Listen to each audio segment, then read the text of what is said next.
Then I just make a few concluding comments that reflect things that we've come to believe in and how we try to practice disciple making. And this has been a journey that Judy and I have been on. As she mentioned, we were in a really unique church in the Chicago area. We started small groups back in the 60s, and hardly anybody was doing that at that time.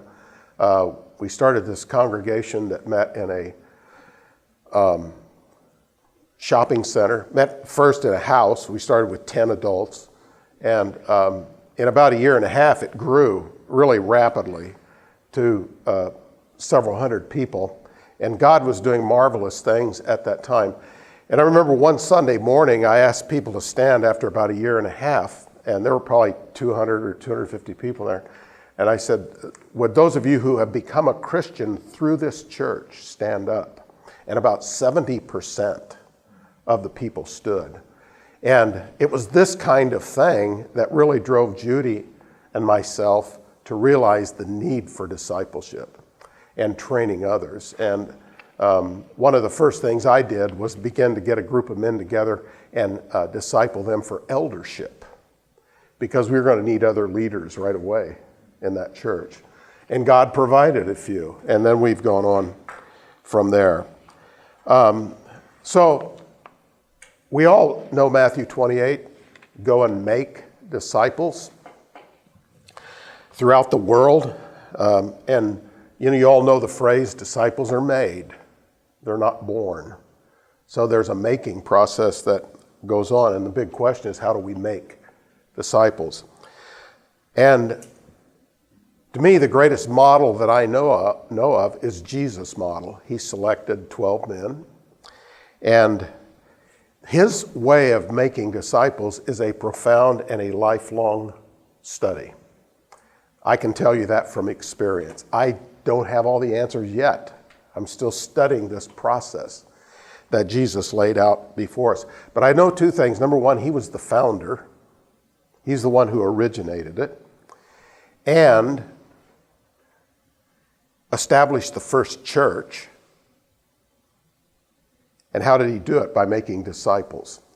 And he gave us a model. He gave us a plan. So I think when we take those two things into consideration, he was the founder and he gave us the plan, and we follow that, some really good things can happen. Now, most of us know Matthew 28 and that challenge, go into all the world and make disciples and teach them to obey and observe everything that I have commanded you. But to me, one of the passages of Scripture that has emerged as one of the really important ones in understanding what discipleship is Mark chapter 3. And in verses 13, 14, right along that section, we read that Jesus chose 12 men that they might be with him and that he might send them out. So you have those three things there. He chose, and he had them be with him, and then there was the expectation that they would go out and reproduce what they had learned from him. The word choose there, he chose 12, or in some translations it says he appointed, is an interesting Greek word. It's one that means to make something. And so even in the choosing process, he was making disciples. And Judy and I have come to believe in that process being really important, of inviting people to be in a group, of actually selecting the people that you want to be a part of what you are doing in building the discipleship ministry and the building of a local church. The word is for make can also be translated, he designed, he created, he crafted, he made. And I've often thought about how here he is, God in the flesh, fully God, fully human. And at one time, before anything he existed, he started creating. And he started making. So he's been creating and making things for a long time, right? Even from before the foundation of the world. And then I try to picture him in that carpenter's shop. And I've often thought, I would love to see the furniture that he built. What would that have looked like? But he uses these very same words that are used in bringing the material world into existence. And the very things that he did as he worked in a laboring way in his carpenter shop, and begins to apply it to this whole idea of making disciples, of turning us into something. Another term that could be used to describe this is art piece. He was making an art piece. And we're told how he did it. Luke tells us he went up on a mountain and he prayed during the night. And then he came down the next day, and that's when he chose these 12 men. Now, we have to remember there were multitudes that had been following him. We read about the 120. We read about the 70. And so here were all these groups of people. And as we heard yesterday, and I think we heard the day before, he could have just said, hey, I'm going to have this big, spectacular ministry. I'll wow them with my miracles. I'll get a lot of followers. But that isn't what he did. And as Judy said, he had a plan. We call it Plan A. There was no Plan B. And he picked a small group of men, and he began to pour himself into them. And I like to think about this because think of who he picked for that group. This is going to entail some work. And we found out when you get groups of people together, sometimes you get surprised by the personalities that are involved and the baggage that they bring with them, the things that they do. And so the Gospels actually give descriptions of these people to us. And one of the first ones we find out about is a guy named Simon the Zealot. These zealots were Jewish nationals who actually took vows to assassinate their opponents. Jesus picks this man. And then he's got James and John, the sons of thunder, who really had no problem about stepping to the front and say, hey, I'm your man. And when they were talking about going into the kingdom, they argued over who's going to sit on Jesus' right hand and his left hand. Maybe some egos involved here. And then they bring in, Jesus chooses Matthew, this tax collector who works for the Roman government. How do you think Simon the Zealot felt about that? So you bring all these people together and you begin to work with him. And Jesus truly did turn this into an art piece.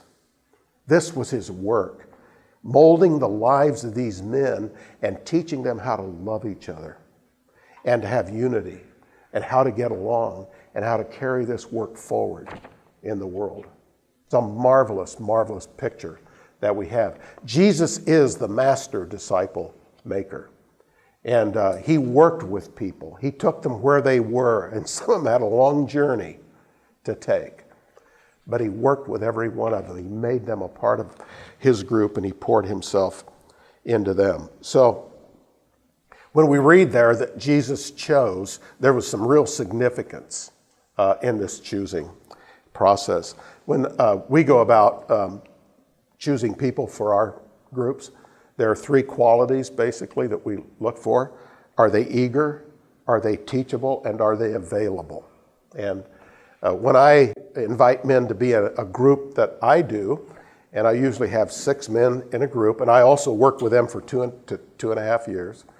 And it's relational, it's theological. We cover all kinds of things. We take road trips together. I go visit other people. If Jim lived close to me, I'd take them and let them visit him and let him talk to them. We've gone to Wheaton and visited Jerry Root and had him talk about discipleship. We've gone to Notre Dame University, talked to Mark Knoll, the historian, have guys read his books, and they get to sit and ask questions directly of him. So we do all kinds of things together. There's a togetherness in this thing that we do, but people have to make a commitment to this.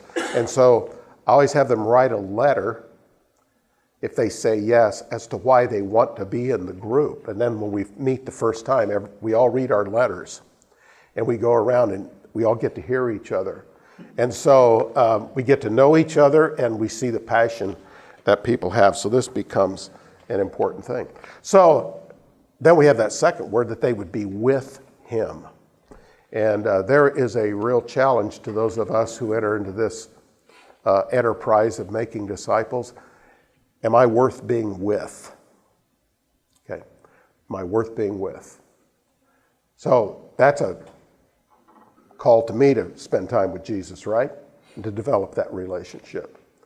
So I've got to be the kind of person that's worth being with. And so Jesus called them to walk with him through the countryside. He saw them work They saw him work the miracles. They sat and he taught them, and all these wonderful things were going on. I just want to emphasize this importance of relationship in the context of the modern culture in which we live in, which is so characterized by technology. Technology has a lot of wonderful uses, but there's something it cannot accomplish, and that is the beauty of this witness.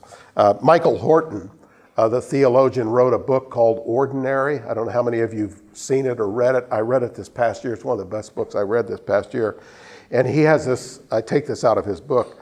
He says, there are plenty of terrific ways in which the social media connect us, but calling any of these communities seems like a lot of hyperbole, make-believe. Community requires coherence, cohesion, and consensus over time, and depending on the type of community, across the spatial boundaries, across space as well. Unlike internet connections, deep community requires face-to-face embodied engagement and accountability. You can't just unfriend your next-door neighbor, much less your spouse or your children, without daily repercussions. You just can't do it. There's a power in relationship. And then the last thing is that he might send them out. Now this kind of brings me to the last thing that I'd like to emphasize, and so I need to get back over here. And stay out of the light there. This is an approach we followed in disciple making. I think a lot of disciple making that we conceive in our churches today is remedial. We have churches full of people who've never been discipled. And so we step in and we start working with them, which is necessary, and we have to do that. But when Jesus told these men to go and make disciples, who did they have to start with? There was nobody else out there. So it required pre-evangelism, making contact with unbelievers, and we read of Jesus eating and drinking with sinners. We find him in the marketplace. We find him going out where sinners are. And one of the things I think most of us discover if we've been Christians for any period of time, we begin to lose contact with non-Christians. And I think the statistic is after 2 years, we basically have no friendships with non-Christians. I learned the idea of pre-evangelism from Francis Schaeffer. That's the first time I ever heard that term. And that means maintaining contact with non-Christians. And then after a period of time, we move into evangelism, then conversion, the formation process, and the reproduction. It said Jesus chose 12 that they might be with him, that he would send them out. And there's reproduction. And I know I've become a disciple maker when I reproduce people who go and do the same thing all over again. Now, you've heard that all week long, and it's easier said than done, but this has to be a goal that we have. The key words are love God, love one another, love your neighbor, love your enemies. The key word in discipleship is love. If I were to pick one word that is to characterize our life in discipleship, it's loving people. Love the Lord your God with all your heart, soul, mind, and strength. Love one another. 150 times the term one another is used in the New Testament. We are a one another kind of people, and we have to learn to love one another. That's what Jesus was teaching these men in bringing them from various backgrounds. And then love your neighbor. Most likely, when he said that, he's not talking about Christians. He's talking about just people in generally, mostly non-Christians. And that word neighbor is an interesting word. It's a Greek word which in its verb form means who's next or who's nearest. Who's next? Who's nearest? And when the Good Samaritan walked down the road and found the man laying there, he was nearest to him. When I'm sitting in a restaurant, it's the guy at the next table who may be the next. He may be the nearest. So it's not just the guy who lives next door. Neighbor is a word of acceptance of people. And then finally, love your enemies. And that's what Jesus' disciples were finding even among themselves. There were people with varying opinions. They could even have been enemies. And through this love, he's going to bring us all together. Now, one last thing, and I've got to quit. These are just a list of names. Look at them, and anybody want to take a stab at who they might be or what they might have in common? They become disciples. You disciple them and they become disciples. Some have. Yes, that is the case. We got to move here and quit. So let me just tell you, these are all our neighbors. These are Judy's and my neighbors that we've had over the years. And I could tell you a story about every one of them. Ed Wilkinson down here was a guy I did pre-evangelism with by playing racquetball. Vince and Peggy, near the bottom, were people we camped with. Almost all of them we had in our home. And some of them we knew for a year, year and a half, before they ever became believers. But it goes back to this idea of spending time with non-believers and doing pre-evangelism. I've got a picture of some of them here. And the guy that you see in the top there, in the middle, has gone home to be with the Lord. He was our neighbor who lived across the street. And we were trying to get to know him, and he was a single man, had gone through some really hard times in his life. And Judy invited him to our house on a holiday, and he'd just had hernia surgery, I think it was. And he came over, he says, I have to lie on the floor. Is that okay? We got out and we laid on the floor with him. And our kids doted on him. And after a period of time, Dave became a believer. The guy right below him, Brad Willie, he and his wife moved in across the street from us about 3 years ago. And within 2 weeks, we had them over for dinner. And my big goal as a pastor is to try to not let people know what I do.